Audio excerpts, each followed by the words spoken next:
Hi friends, good morning. This is Shrikant. Today I will explain about DATESQTD DAX function. Okay, see this here. This is DATESQTD DAX function. Syntax DATESQTD and dates. Okay, QTD means quarter to date. Okay, let's check this DAX function in Power BI desktop. See this here.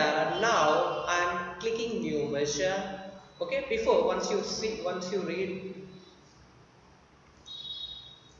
Okay, see this here, I'm already imported some data and next go to report and click new measure and my measure name is measure 3. I type here calculate sum of sales and next close this parenthesis comma next to dates add dates QTD function and next see this here dates QTD means returns a set of days in a date in the quarter up to current date. Okay, and next go to add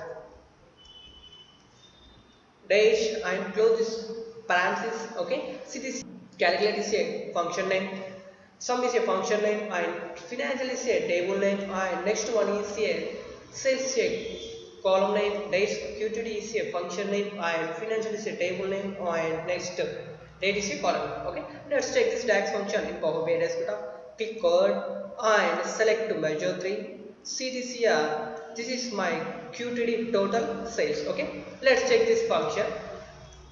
See this here, click slicer, select date and click drop down, select list and go to format and click off single selection. Okay, next go to select code and select sales. See this here, 1 2 3. Here I have 4 quarters. Okay, now I am selecting last quarter. Okay, see this here, this is 3 months, 29.76 million sales. Okay, see this here, this is 29.7 millions. Okay, this is dates QTD DAX function in Power BI desktop.